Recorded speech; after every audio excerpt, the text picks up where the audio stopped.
Hello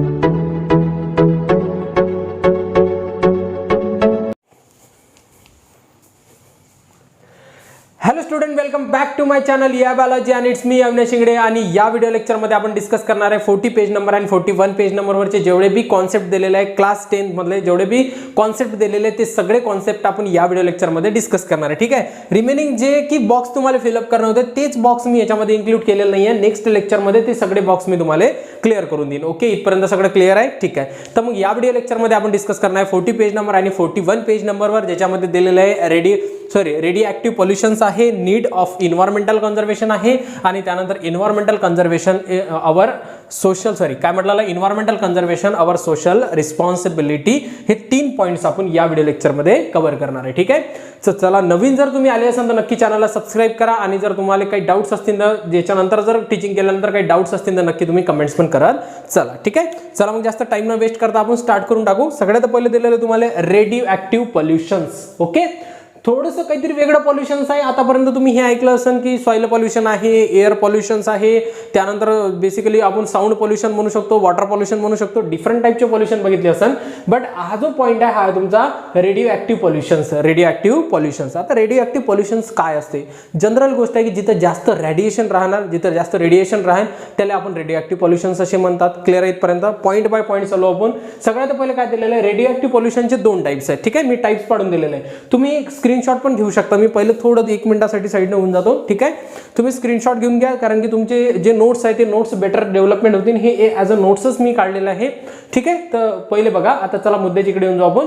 radio active pollution किती भागात divide केलेलं आहे? 2 भागामध्ये. ठीक आहे, सगळ्यात पहिलं काय आहे तुमचा नॅचरल, एक आहे तुमचा आर्टिफिशियल्स. ठीक आहे, नॅचरल म्हणजे नेमकं काय? निसर्गापासून जे रेडिएशन फैलल्या जाते आणि त्याच्यापासून जे जीवाची हानी किंवा जे की लिव्हिंग ऑर्गॅनिझमवर इफेक्ट पडतात त्या पॉल्युशनला आपण नॅचरल रेडिओ ऍक्टिव्ह पॉल्युशन असे म्हणायचं. सिंपली गोष्ट आहे. ठीक आहे, सेकंड काय तुमचं आर्टिफिशियल. आर्टिफिशियल म्हणजे नेमकं काय की मॅनमेड पद्धतीनं माणसानं जे जसं की म्हणू शकतो की जे की डेव्हलपमेंट केलेलं आहे, जसं की इथं दिलेलं आहे याच्यामध्ये ॲटॉमिक एनर्जी प्लांट आहे किंवा जे की ॲटॉमिक एनर्जी जे की रेडिओ ऍक्टिव्ह मटेरियल पासून जे की एनर्जी डेव्हलपमेंट केल्या जाते त्याच्यापासून जे रेडिएशन डेव्हलपमेंट होतात. आता ऑब्व्हियसली गोष्ट आहे की ते सगळे काय मॅनमेड आहे, माणसानं बनवलेलं आहे, म्हणून ते कशामध्ये टाकलेलं आहे तुमच्या आर्टिफिशियल रेडिओ ऍक्टिव्ह पॉल्युशनमध्ये टाकलेले आहे. ओके, सिंपल गोष्ट आहे की जिथं जास्त रेडिएशन आहे तिथं रेडिओ ऍक्टिव्ह पॉल्युशन राहणार आहे. ओके, खूप डेंजर पॉल्युशन आहे, मी आपण थोडं पाहू आपण त्याच्यामध्ये. ठीक आहे, तर सगळ्यात पहिले नॅचरल म्हणजे निसर्गानं बनवलेलं आहे. नॅचरलमध्ये पाहू आपण काय तुमचं UV radiation, ultra violet radiation, त्यानंतर काय इन्फ्रारेड रेडिएशन ज्याला आपण IR रेडिएशन पण असे म्हणतात, जे की निसर्गापासून येते. आता जनरल गोष्ट आहे की तुम्हाला माहिती आहे की एक अर्थ आहे आणि अर्थच्या ॲटमॉस्फिअरमध्ये जे की तुमची ओझोनची लेअर आहे ती आपल्याला जे की UV रेडिएशन्स असो या जे हार्मफुल रेडिएशन राहतात त्याच्यापासून प्रोटेक्शन करतात ड्यू टू पॉल्युशन्स. आता पॉल्युशनचा हा मुद्दा प्रत्येक बारीने चालणार आहे. जे पॉल्युशन्स आहे जसं की पॉल्युशन्स मध्ये जे की क्लोरोफ्लोरोकार्बन त्या स्पियर्स मध्ये जाऊन तिथं ओझोनची लेअरले बेसिकली पतलं करत चाललेलं आहे, त्याचं कारण पॉल्युशन्स आहे. ओके, तर मग त्याच्या कारणाने डायरेक्ट किरण आपल्याकडे येत आहे किंवा एकदम स्मॉल अमाऊंट मध्ये राहतात, तर आपलं ॲटमॉस्फिअर आपल्याला काय करते बेसिकली प्रोटेक्ट करण्याचं काम करते. बट आपलं पॉल्युशन्स एवढं जास्त वाढलेलं आहे की आजच्या कंडिशनमध्ये ओझोनची लेअर डिप्लेट होत चाललेली आहे, पतली होत चाललेली आहे. त्या कारणानं आज नॅचरल पद्धतीनं पण जास्त रेडिएशन्स आपल्या अर्थमध्ये येत आहे. ठीक आहे, तर पॉल्युशनचा हा राहणारच आहे. ठीक आहे, नॅचरलमध्ये कोणकोणते आहे तुमचं UV रेज म्हणजे अल्ट्रा व्हायोलेट रेज जे की काय करू शकते तुमचं रेडिओ ऍक्टिव्ह पॉल्युशन्स करू शकते. त्यानंतर IR ज्याला आपण काय म्हणतो इन्फ्रा रेडिएशन्स राहतात, जे की तुमच्या नैसर्गिक पद्धतीनं होणारं तुमचं रेडिओ ऍक्टिव्ह पॉल्युशन्स आहे. ओके, क्लिअर आहे इथपर्यंत? ठीक आहे, त्यानंतर सेकंड आर्टिफिशियल्स आहे. आर्टिफिशियल्स म्हणजे मॅनमेड पद्धतीने. सगळ्यात पहिले काय दिलं तुम्हाला एक्सरेज. एक्सरेज तर सगळ्यात जनरल माहिती आहे की एक्सरे मशीन्स आपण एक्सरे जनरली आपण एक्सरेचा यूज करतो आणि एक्सरेचा यूज बेसिकली एक्सरेज काय आहे तुमचं एक रेडिओ ऍक्टिव्ह आहे आणि त्याच्यापासून तुमचं रेडिओ ऍक्टिव्ह पॉल्युशन्स होऊ शकते. क्लिअर आहे इथपर्यंत? ठीक आहे, त्यानंतर काय म्हटलेलं आहे रेडिएशन्स. रेडिएशन्स म्हणजे नेमकं काय? जिथं रेडिओ ऍक्टिव्ह मटेरियलचा यूज केला जातो. जसं की रेडिओ ऍक्टिव्ह मटेरियलचा यूज कुठे केला जातो? Atomic energy plant. जसं की ॲटॉमिक एनर्जी प्लांट आहे, न्यूक्लिअर पॉवर प्लांट म्हणतो आपण त्याला. न्यूक्लिअर पॉवर प्लांटमध्ये रेडिओ ऍक्टिव्ह मटेरियलचा यूज केला जातो. जसं की युरॅनियम आहे ज्याच्यामध्ये रेडिओ ऍक्टिव्ह मटेरियलचा यूज केला जातो आणि रेडिओ ऍक्टिव्ह मटेरियल पासून काय होते रेडिएशन डेव्हलपमेंट. आता बेसिकली काय म्हणू शकतो की रेडिएशन तसं येत नाही. आता जनरल एक गोष्ट आहे, जर तुम्ही ॲटॉमिक एनर्जी प्लांटमध्ये जर रेडिएशन फैलत असाल तर मग त्याच्यामध्ये ऑब्व्हियसली गोष्ट कशासाठी लावले त्याच्यामध्ये डायरेक्टली स्प्रेड होत नाही ॲटमॉस्फिअरमध्ये. ठीक आहे, काही जर दुर्घटना झाल्या, काही जर हादसे झाले, त्याच्यानंतर जास्तीत जास्त प्रमाणात रेडिएशन म्हणजे रेडिएक्टिव्ह पॉल्युशन होत असते. क्लिअर आहे. त्याचे एक्झाम्पल देणार आहे तुम्हाला. त्याचे एक्झाम्पल दिलेले तुम्हाला चेर्नोबिल्स इथे झालेला जो की थर्मल पॉवर प्लांटमध्ये हादसे जे की मोठमोठे दुर्घटना झालेले आहे. त्यानंतर काय विंड स्केल्स आहे, त्यानंतर काय 3 माइल्स आयसलँड्स आहे. हे एक्झाम्पल दिलेले तुम्हाला की इथं जिथं हे थर्मल पॉवर प्लांट होते, थर्मल न्यूक्लिअर पॉवर प्लांट, काय न्यूक्लिअर पॉवर प्लांट होते. त्या न्यूक्लिअर पॉवर प्लांटमध्ये जे की मोठमोठे हादसे झालेले, ज्याच्यामध्ये हजारो लाखोच्या संख्येनं लोक इन्फेक्टेड झालेले आहे. ठीक आहे. आणि जे की रेडिएशन आहे ना, जे रेडिएक्टिव्ह पॉल्युशन्स आहे, रेडिएक्टिव्ह जे पॉल्युशन्स आहे ते खूप डेंजर राहते. तर त्याचे कारण इथं दिलेले आहेत. हे कारण आपण वन बाय वन डिस्कस करू. आपण बघा, पहिले काय म्हटलेलं आहे की इफेक्ट फॉर लॉंग टर्म्स, म्हणजे कशा पद्धतीचे इफेक्ट आपल्यावर पडू शकतात जर आपल्या सर्कल्समध्ये रेडिएशनचं प्रमाण जास्त झालं तर. ठीक आहे. चला मग पहिले काय दिलेलं आहे तुम्हाला, cancerous ulcerations occur due to the higher radiations of x-rays. ठीक आहे. एक्सरेजचं जर प्रमाण जास्त झालं तर तुम्हाला स्किन सारखे कॅन्सर होऊ शकतात. कसे तुमचे स्किन कॅन्सर. क्लिअर आहे इथपर्यंत. बघा, एवढं लक्षात ठेवा की रेडिएशन्समध्ये एवढे ताकद राहते की तुमचं जेनेटिक मेकअप पण ते चेंज करू शकतात, जेनेटिक अरेंजमेंट चेंज करू शकतात. क्लिअर आहे इथपर्यंत. तर मग बेसिकली काय की कॅन्सर म्हणजे काय म्हणू शकतो, अल्सरेशन किंवा तुमचे जे कॅन्सर्स आहे, कॅन्सर सारखे स्किन म्हणजे स्किनचे तुम्हाला इफेक्ट किंवा डिसीज तुम्हाला होऊ शकते. कशाच्या कारणाने, तुमच्या रेडिएक्टिव्ह पॉल्युशन जसं की एक्सरेज आहे. क्लिअर आहे इथपर्यंत पहिला पॉईंट. हे 4 पॉईंट तुम्हाला लक्षात ठेवणं आहे. सेकंड काय म्हटलेलं आहे की tissue in the body is destroy, म्हणजे तुमच्या बॉडीमध्ये जे टिश्यू आहेत ना ते पण डिस्ट्रॉय होऊ शकतात. अलग लक्षात, नॉन फंक्शन होऊ शकतात. कशाच्या कारणाने, तुमच्या रेडिएशनच्या कारणानं. ओके. त्यानंतर काय म्हटलेलं आहे की जेनेटिक चेंजेस अक्युअर, म्हणजे जेनेटिक चेंजेस म्हणजे नेमकं काय की तुमच्या जीन्समध्ये, कशामध्ये, तुमच्या जीन्समध्ये पण चेंजेस येऊ शकतात. जेनेटिक चेंजेस, जसं की जीन्समध्ये जर चेंजेस येत असेल तर आपण त्या टर्मला काय म्हणू, म्युटेशन्स म्हणू. काय म्हणू, म्युटेशन. ठीक आहे. सडन हेरिडिबिलिटी चेंज, एखाद्या ऑर्गॅनिझममध्ये अचानक चेंज होणे, म्हणजे रेडिएशन्स काय करू शकते, तुमच्या जेनेटिक चेंज म्हणजे जेनोमिक सिक्वेन्समध्ये पण चेंज आणू शकते, ज्याच्या कारणानं भरपूर काही इफेक्ट बॉडीवर पडू शकतो. अलग लक्षात. तर मग हे पण एक इफेक्ट आहे, जेनेटिक चेंज अक्युअर. त्यानंतर काय म्हटलं की vision is a adverse effect, म्हणजे तुमचं म्हणू शकतो की दिसेना असं, म्हणजे जे की तुमचं दिसण्याचे जे पॉवर्स आहे, पाहण्याचे जे पॉवर्स आहे ते पण तुम्ही लॉस करू शकता. कोणाच्या कारणानं, तुमच्या रेडिएशनच्या कारणानं. याला काय म्हणून आपण, रेडिएक्टिव्ह पॉल्युशन. क्लिअर आहे इथपर्यंत. ओके. इन्फॉर्मेशन सफिशियंट आहे. ठीक आहे. क्वेश्चन येऊ शकतो. नेक्स्ट बघा, आता काय दिलेलं आहे त्याच्यामध्ये बघा, need of the environmental conservation. Point काय आहे, need of environmental conservation. Need म्हणजे गरज होते. सिम्पली एकदम सिंपल मध्ये जर सांगायचं म्हटलं तर नीड ऑफ इन्व्हायरमेंटल नीड म्हणजे गरज होते, आणि इन्व्हायरमेंटल कॉन्झर्वेशन म्हणजे नेमकं काय, पर्यावरणाचं आपल्याला काय करणं आहे, संरक्षण करणं आहे. आता प्रश्न काय, नीड म्हणजे गरज आहे. आता गरज केव्हा पडते, ज्यावेळेस काहीतरी इश्यूज निर्माण झाले. क्लिअर इथपर्यंत. ज्यावेळेस काही अडचणी निर्माण झाल्या, म्हणजे आज आपल्याला इन्व्हायरमेंटचं जर कॉन्झर्वेशन करायचं आहे किंवा करण्यासाठी आपल्याला गरज पडत आहे, तर काहीतरी इश्यूज झाले असतील, काहीतरी प्रॉब्लेम झाले असतील, तर सरळ त्याचा आन्सर काय प्रॉब्लेम झाले असेल, पॉल्युशन. जसं की एअर पॉल्युशन आहे, वॉटर पॉल्युशन्स आहे, सॉइल पॉल्युशन आहे, साऊंड पॉल्युशन्स आहे. हे डिफरंट जे पॉल्युशन्स असतात जे की इन्व्हायरमेंटमध्ये डिस्टर्बनेस किंवा इन्व्हायरमेंटच्या बॅलन्सला डिस्ट्रॉय करत आहे. म्हणून आज आपल्याला कशाची गरज आहे, need of the environmental conservations. Okay. तर इन्व्हायरमेंटचं कॉन्झर्वेशन आपण कसं करायला पाहिजे हे पाहू आपण पहिले. काय म्हटलेलं आहे. ठीक आहे. पहिली तो गोष्ट काय की general public is not aware about the rules of environment, म्हणजे इन्व्हायरमेंटचे जे रूल्स राहतात ना ते जनरल पब्लिक अवेअर नाही आहे. पहिले तुम्ही समजून घ्या काय म्हटलेलं आहे की general public is not aware about the rules of environmental conservation. म्हणजे पर्यावरणाचं संरक्षण कशा पद्धतीने केल्या जाऊ शकते, आपल्यासाठी किती महत्त्वाचे आहे. बायोडायव्हर्सिटी आपल्यासाठी 12th मध्ये एक कॉन्सेप्ट आहे, एक हायपोथिसिस ज्याला म्हणतात रिवेट पॉपर हायपोथिसिस. तर त्यानं आपल्याला काय सांगितलेलं आहे की इकोसिस्टमचं कंपॅरिझन एरोप्लेन सोबत. म्हणजे एवढं लक्षात ठेवा की एरोप्लेनचा एक पार्ट जरी रिमूव्ह झाला ना तरी ते फ्लाय म्हणजे बेसिकली उडू शकत नाही किंवा त्याची जे काम आहे ते करू शकत नाही. क्लिअर इथपर्यंत. म्हणजे बेसिकली तशाच पद्धतीने सांगितलेलं आहे की इकोसिस्टम मधला प्रत्येक जो पार्ट राहतो, जो बायोटिक असो या एबायोटिक असो, तो पार्ट तेवढा महत्त्वाचा आहे जेवढा पार्टमध्ये एरोप्लेनचे प्रत्येक पार्ट महत्त्वाचे. ठीक आहे. म्हणजे इकोसिस्टम चालण्यासाठी तेवढं महत्त्वाचं आहे. ठीक आहे. तर इन्व्हायरमेंटल कॉन्झर्वेशनसाठी म्हणजे जनरल पब्लिक अवेअर करणं आपल्यासाठी सगळ्यात प्रायमरी गोष्ट आहे. ठीक आहे. म्हणून काय म्हटलं की जनरल पब्लिक अवेअर असली पाहिजे. एखाद्या जंगलामध्ये तुम्ही गेलेले आहे, जंगलामध्ये जात असताना एखाद्या तुम्ही पक्ष्याचा शिकार करत आहे, एखाद्या लहानशा जनावराला मारत आहे किंवा कोणालाही मारत आहे, तर हे जनरल रूल्स नाही आहेत, हे रूल तोडत आहे. तर ते रूल्स त्याला सांगायला पाहिजे. General public is not aware to the rules of environmental conservation. ठीक आहे. समोर काय म्हटलेलं आहे की there should be the large scale of participation किंवा participation for the people to environmental conservation. म्हणजे सगळ्यात जास्तीत जास्त पीपल या प्रोग्राममध्ये जॉईन झाले पाहिजे किंवा सगळ्या जणांना एक असं एक नेचर बनवायला पाहिजे किंवा एक सवय बनवायला पाहिजे जे की आपल्याला काय करणार आहे, इन्व्हायरमेंटचं कन्झर्वेशन करणे आहे. ठीक आहे. सगळ्यात पहिले तुम्ही नॉलेज घेऊन घ्या की कशा पद्धतीने एन्व्हायरमेंटल कन्झर्वेशन करायला पाहिजे. चला समोर पाहू आपण काय काय गोष्टी आहेत जे की आपल्याला करायला पाहिजे. ठीक आहे. की इन्व्हायरमेंटची व्हॅल्यू तुम्हाला समजली पाहिजे. सगळ्यात पहिले कशाची व्हॅल्यू, इन्व्हायरमेंटची व्हॅल्यू. आता कोविडमध्ये सगळ्याला माहिती आहे इन्व्हायरमेंटची काय व्हॅल्यू होते. जे की ऑक्सिजन सिलेंडरवर लागले होते ना, त्याला विचारा की ऑक्सिजनची व्हॅल्यू काय होती, तर त्याला जनरली नेचरची व्हॅल्यू समजून जाईल. की सगळ्यात पहिले तुम्हाला व्हॅल्यू माहीत असली पाहिजे की इन्व्हायरमेंटची काय व्हॅल्यू आहे. अगेन्स्ट काय तुमचा पॉझिटिव्ह ॲटिट्यूड असला पाहिजे. काय असला पाहिजे, positive attitude. I think so हा जो ॲटिट्यूड वर्ड आहे तुम्हाला दिसत नाही आहे, पण लक्षात ठेवा की पॉझिटिव्ह ॲटिट्यूड, आणि तुम्हाला ॲटिट्यूड दिसला पाहिजे आणि तुमच्याकडे ॲटिट्यूड असला बी पाहिजे. ठीक आहे. पण ॲटिट्यूड म्हणजे ओव्हर ॲटिट्यूड नाही, तर कोणता, एक पॉझिटिव्ह ॲटिट्यूड तुमच्याकडे असला पाहिजे. आणि पॉझिटिव्ह ॲटिट्यूड कोणता राहतो माहिती आहे का, एक जो नॉलेजेबल पर्सन राहतो ना, जो नॉलेजेबल पर्सन आहे, एखाद्या गोष्टीमध्ये डिबेट करत आहे आणि तो कम्प्लिटली नॉलेजेबल आहे त्याच्या अगेन्स्टमध्ये, आणि तो जो ॲटिट्यूड राहतो त्याला पॉझिटिव्ह ॲटिट्यूड असे म्हणतात, ओव्हर ॲटिट्यूड नाही. ओके.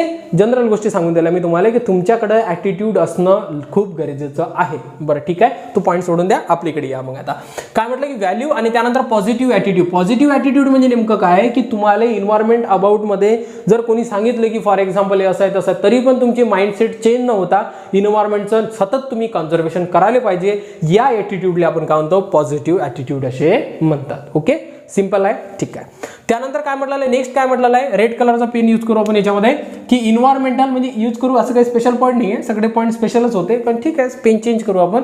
इन्व्हायरमेंटल, त्यानंतर काय म्हटलं, इन्व्हायरमेंटल नॉलेज अबाउट इट. म्हणजे नेमकं काय की तुम्हाला इन्व्हायरमेंट अबाउट नॉलेज असलं पाहिजे. इन्व्हायरमेंट अबाउट नॉलेज म्हणजे नेमकं काय आहे की असं काही मोठी गोष्ट नाही आहे सुरुवात करण्यासाठी, छोट्या छोट्या गोष्टीपासून, जसं की तुम्ही बसमध्ये जात असाल. ठीक आहे, पहिले पॉईंट क्लिअर करून टाका. मग environmental knowledge about it the children in sense they are the childhood. ठीक आहे, थोडे पॉईंट काढलेले मी तिथं, फक्त पूर्ण एक्सप्लेनेशन मी तुम्हाला सांगणार आहे, तिथं पॉईंट मी छोटा केलेला आहे. ओके. तुमचे नॉलेज जे आहे, इन्व्हायरमेंटचं नॉलेज तुमच्याकडे असलं पाहिजे आणि ते नॉलेज तुम्ही येणाऱ्या जनरेशनपर्यंत पोहोचवलं पाहिजे, जेणेकरून काय होते की येणारी जनरेशन अवेअरनेस राहील, पहिलेच अवेअर राहील कशाच्या अगेन्स्टमध्ये, तुमच्या इन्व्हायरमेंटच्या अगेन्स्टमध्ये. ठीक आहे. छोटे छोटे जे सवयी असतात, जसं की तुम्ही बसमधून चाललेले आहे तर तुम्ही चिप्सचं पॉकेट खाल्लं तर तुम्ही रस्त्यावर फेकून देता नाही, तशा पद्धतीची सवयी नसल्या पाहिजे, जेणेकरून काय होते इन्व्हायरमेंट क्लीन असलं पाहिजे. सगळ्या गोष्टी आहे जे की नॉलेज, इन्व्हायरमेंटचं नॉलेज जे सुरुवातीपासून लावायला पाहिजे, त्या सगळ्या गोष्टी तुम्ही येणाऱ्या जनरेशनपर्यंत ट्रान्सफर करायला पाहिजे, जेणेकरून काय होईल आपलं इन्व्हायरमेंटचं कन्झर्वेशन होईल. ठीक आहे. आता इन्व्हायरमेंटचं कन्झर्वेशन नाही झालं तर ऑब्व्हियसली गोष्ट आहे की सर्व जीव इन्क्लुडिंग द आपण, सगळ्या गोष्टी आपल्याला काय होऊन जाईल, पूर्ण जग खतम होऊन जाईल. मग जग वाचवायचा जिम्मा आपल्यावर आहे. जसं की तुम्हाला माहिती आहे की आयरन मॅन जे की अव्हेंजर्स राहतात, जग वाचवतात, तशाच पद्धतीने आपल्याला ती जग वाचवायचं आहे. फक्त एवढं आहे की त्या गोष्टी थोड्याशा ओव्हर आहेत, आपण आपल्या पद्धतीनं जग वाचवायला पाहिजे. जग वाचवण्यासाठी तुम्ही भाग घ्या आणि तुम्ही घेतच असता नेहमी. ठीक आहे. Childhood aware through the education. आता बघा की चाइल्ड जे आहे ते कशाच्या अगेन्स्टमध्ये अवेअर होईल, फक्त म्हणजे कोणतं एक माध्यम आहे, ते माध्यम आहे तुमचं एज्युकेशन. म्हणून एवढं लक्षात ठेवा की तुम्ही नुसता हे नाही शिकत आहे की तुम्हाला किती मार्क आले पाहिजे तुमच्या पेपरमध्ये, ते तर ठीकच ठीक आहे, तुमच्याकडे एक अनदर नॉलेज पण गेलं पाहिजे आमच्या थ्रू की इन्व्हायरमेंटल कन्झर्वेशन करायला पाहिजे, ते किती महत्त्वाचं आहे आपल्यासाठी, आणि या सगळ्या गोष्टी तुम्ही शिकल्या पाहिजे थ्रू द एज्युकेशन. क्लिअर आहे इथपर्यंत. मार्क तर येऊन जातील, जवळ 90 अबाउट होऊन जाईल, 95, 99%, 100% जे काय येत असेल तुम्हाला, जे येत असेल त्या गोष्टी तर ठीकच ठीक आहे, पण जनरल अवेअरनेससाठी पण तुम्हाला या गोष्टी समजल्या पाहिजे, ज्याचं एक माध्यम आहे एज्युकेशन. मोठमोठ्या मोहीम आपल्या शाळेमध्ये, आपल्या स्कूलमध्ये, आपल्या सगळ्या गोष्टीमध्ये चालत असतात, त्याच्यामध्ये पार्टिसिपेट करत चाला. ठीक आहे. बघा त्यानंतर काय म्हटलेलं आहे की टुडे ऑल द डेव्हलपमेंट. आता बघा काय म्हटलेलं आहे, डेव्हलपमेंट, डेव्हलपिंग आणि त्यानंतर under development countries have accepted the responsibility of environmental protection necessary and loss. ठीक आहे. पुन्हा एक मुद्दा काढलेला आहे त्याच्यामध्ये, जे की अंडर म्हणजे डेव्हलपमेंट जे की अजून विकसित आहे, जे विकसित झालेले आहे, विकसनशील आहे. त्यानंतर अंडर डेव्हलपमेंट म्हणजे जे की विकसित झालेलं नाही आहे, ते सगळ्या ज्या कंट्रीज आहेत त्यानं मानलेलं आहे त्याचे स्वतःहून की काय म्हटलेलं आहे की have accepted the responsibility of environmental protection. आपल्याला इन्व्हायरमेंटचं प्रोटेक्शन करावंच लागेल. क्लिअर आहे. आणि त्यानंतर काय नेसेसरी लॉज, आणि त्याच्या अगेन्स्टमध्ये त्यानं लॉज डेव्हलपमेंट केले कशासाठी तुमच्या इन्व्हायरमेंटच्या प्रोटेक्शनसाठी. क्लिअर आहे इथपर्यंत. तर एवढे पॉईंट तुम्हाला लिहिता आले पाहिजे need of the environmental conservation मध्ये. ओके, गरज आहे आज आपल्याला इन्व्हायरमेंट कन्झर्वेशनची. ठीक आहे. त्यानंतर बघा लास्ट पॉइंट आहे याच्यामध्ये इन्व्हायरमेंटल कॉन्झर्वेशन. पॉइंट समजून घ्या. Environmental conservation our social responsibility. तुमची रिस्पॉन्सिबिलिटी आहे अवर सोशल रिस्पॉन्सिबिलिटी, सामाजिक जी समाजाची रिस्पॉन्सिबिलिटी आहे कशासाठी इन्व्हायरमेंटल कॉन्झर्वेशन करायची. काहून बा आमची जिम्मेदारी आहे. तर ते आपल्याला समजून घ्यावं लागेल ना की आपली जिम्मेदारी आपणच राहतो का नेचरमध्ये. डिफरंट ॲनिमल आहे, दुसऱ्याची पण रिस्पॉन्सिबिलिटी बनायला पाहिजे, पण तसं नाही आहे. त्याच्यामध्ये एक्सप्लेनेशन दिलेलं आहे. ते एक्सप्लेनेशन आपण पाहू की आपली रिस्पॉन्सिबिलिटी आहे. क्लिअर आहे. चला मग आपण पाहू याच्यामध्ये काय म्हटलेलं आहे. Since the existence of the human there is the interrelationship between the humans and environment. हे तर तुम्हाला सगळ्याला माहित आहे की नेहमी एक रिलेशनशिप राहिलेलं आहे इन्व्हायरमेंट आणि ह्युमनचं. आता ऑब्व्हियसली गोष्ट आहे की इन्व्हायरमेंटचं ह्युमनचं रिलेशनशिप तर राहणार आहे, कारण की सगळ्या गोष्टी नॅचरल गोष्टीपासूनच आपण इथपर्यंत इव्हॉल्व्ह झालेला आहे. त्याच्याच गोष्टी युटिलाइज आपण कंटिन्युएशनमध्ये करतो. म्हणून एक इंटर रिलेशनशिप राहिलेलं आहे कशामध्ये, बिटवीन द ह्युमन्स अँड इन्व्हायरमेंटमध्ये. क्लिअर. चला मग समोर पाहू काय म्हटलेलं आहे. Human being the prove is the superior, काय म्हटलं, हा superiority as compare to the other animal. Other ॲनिमलपेक्षा आपण लय सुपर आहोत. सुपेरिटी आहे आपल्याकडं, सगळ्या गोष्टी आहेत. आणि त्या सुपेरिटी म्हणजे बेसिकली काय, ॲनिमल्स आणि आपल्याला अशा कोणते माध्यम, असे कोणते कॅरेक्टर आहे जे की आपल्याला डिफरन्शिएट करतात. तर ते कोणते आहे तुमचं, with the help of character. म्हणजे कोणकोणते कॅरेक्टर आहे, जसं की इंटेलिजंट आहे, मेमोरी आणि इमॅजिनरी पॉवर्स आहे आपल्याकडे. ठीक आहे. जसं की इंटेलिजन्स आहे. इंटेलिजंट तर तुम्हाला आता सांगण्याची गरज आहे का. कोणत्या ॲनिमलसोबत आपली कंपॅरिझन होईल का. आपण चंद्रावर गेलो, मंगळावर गेलो, आपली जे सोलार सिस्टम आहे, सोलार सिस्टमच्या बाहेर आपलं ॲन म्हणजे जे की आपले ॲन गेलेलं आहे, जे की आपल्या बाहेर गेलेलं आहे, एवढ्या दूरपर्यंत आपण गेलो तर आपली इंटेलिजन्सचं कंपॅरिझन कोणत्या ॲनिमलसोबत तर होऊच शकत नाही. त्यानंतर अनंतर काय, आपल्याकडे मेमोरीज आहेत, आपल्याकडे इमॅजिनरीज आहेत. या सगळ्या गोष्टी काय करतात, हे सगळे जे कॅरेक्टर आहे ते ॲनिमल्सला आपल्याला एक वेगळं करतात. कशामध्ये, तुमच्या नेचर्समध्ये. ठीक आहे. म्हणून काय म्हटलेलं आहे बघा की human establish the dominant over the nature. म्हणजे निसर्गाच्या वर तर डॉमिनंट होत चाललेला आहे ह्युमन. निसर्ग लहान आणि आपण मोठे, हालाकी निसर्गाच्याच भरोश्यावर आपण राहतो. क्लिअर आहे इथपर्यंत. तर डॉमिनंट अशा पद्धतीची गत आज आपली झालेली आहे. बट डॉमिनन्सी तर असली, ठीक आहे, डॉमिनन्सी नसली पाहिजे. एक म्हणू शकतो की इन्व्हायरमेंट आपल्यासाठी किती महत्त्वाचं आहे हे समजणं आपल्यासाठी लय महत्त्वाचं आहे. त्यानंतर आपल्याला डॉमिनन्सी दिसणार नाही. क्लिअर आहे इथपर्यंत. Human establish the dominancy over the nature. त्यानंतर काय म्हटलं की human has the crucial role in the maintenance the environmental balance. बघा इथं लय महत्त्वाची गोष्ट सांगितलेली तुमच्या पुस्तकानं. ह्युमन आर द क्रुशियल, सगळ्यात इम्पॉर्टंट रोल ह्युमन प्ले करते. कदाचित एक सेंटर पॉईंट पण असू शकतो तो, जे की काय म्हणू शकतो की ह्युमनकडे एक रिस्पॉन्सिबिलिटी आहे, कारण की एवढं इंटेलिजंट आपल्याला नेचरनं दिलेलं आहे, एवढे सुपिरियर कॅरेक्टर आपल्याकडे दिलेले आहे, इमॅजिनरी दिलेले आहे, जेणेकरून आपण इन्व्हायरमेंटचं प्रोटेक्शन करू शकतो. अनदर ॲनिमल ते नाही करू शकत, आपण सगळ्या गोष्टी करू शकतो. म्हणून काय म्हटलेलं आहे की human has a crucial role in a maintenance of the environmental balance. Environmental बॅलन्ससाठी आपण लय महत्त्वपूर्ण भूमिका पार पाडू शकतो. ठीक आहे. तर त्याच्यासाठी बघा की human has the disturb the environmental balance, disrupt the environmental balance, then human itself only can the conservation and the improve the quality of nature. ठीक आहे. मग काय म्हटलेलं आहे की ह्युमन द डिस्टर्ब म्हणजे पॉल्युशन तर आपणच करतो ना, जे की जसं की म्हणू शकतो की वॉटर पॉल्युशन असो, अनदर जे पॉल्युशन असो, सगळ्यात जास्त वाटा कोणाचा आहे आपला आहे. प्लास्टिक कोण यूज करते, आपण करते. एखादी आहे का बफेलो, जसं की प्लास्टिकची पन्नीतनी काहीतरी घेऊन चाललेली आहे, चालली मीन कुठे फेकून दिला हायवेवर, असं होते कधी नाही होत. अनदर ॲनिमल या गोष्टी करत नाही. जे की आपण काय करतो, जे आपण करत आहे, जे की आपले जे एरिया, जे क्लीन एरिया, त्या क्लीन एरियाला खराब करण्याचं काम बी आपण केलेलं आहे. म्हणून काय म्हटलं, human has a disturb the environmental balance. Environmental बॅलन्सला डिस्टर्ब करण्याचं, म्हणूनच आपली एक रिस्पॉन्सिबिलिटी आहे की नेचरची म्हणजे क्वालिटी काय करणे, आपल्याला इम्प्रूव्ह करणे आहे. म्हणून काय म्हटलेलं आहे की environmental conservation our the social responsibility. तुमची आमचीच रिस्पॉन्सिबिलिटी आहे की इन्व्हायरमेंट काय असलं पाहिजे, क्लीन असलं पाहिजे. आलं का लक्षात? इथपर्यंत सगळ्या गोष्टी क्लिअर झाल्या. 3 पॉईंट. एक आहे तुमचं रेडिएक्टिव्ह पॉल्युशन, थोडं काही पॉईंट, हे पॉईंट लक्षात ठेवायचे. त्यानंतर नीड ऑफ इन्व्हायरमेंटल कन्झर्वेशन, गरज काय आहे, गरज कशा पद्धतीने आहे, आणि त्यानंतर काय environmental conservation our social responsibility. Okay, clear आहे सगळ्याला समजलं? ठीक आहे. जर काही डाऊट्स असतील तर कमेंट्स करत चला, आणि जे नवीन आले असतील तर नक्की चॅनलला सबस्क्राईब करा. अशाच पद्धतीचे जे कॉन्टेंट्स राहतात, 9th class biology, 10th class part 2 biology, आणि त्यानंतर 11th आणि 12th बायोलॉजीचे सगळे पोर्शन्स मी या प्लॅटफॉर्मवर टाकत असतो. त्यासाठी जर तुम्हाला माझ्याकडून बायोलॉजी शिकायची असेल तर नक्की चॅनलला सबस्क्राईब करा, आणि ज्याला जरूरत आहे त्याला नक्की शेअर करत चला. ठीक आहे. थँक्यू.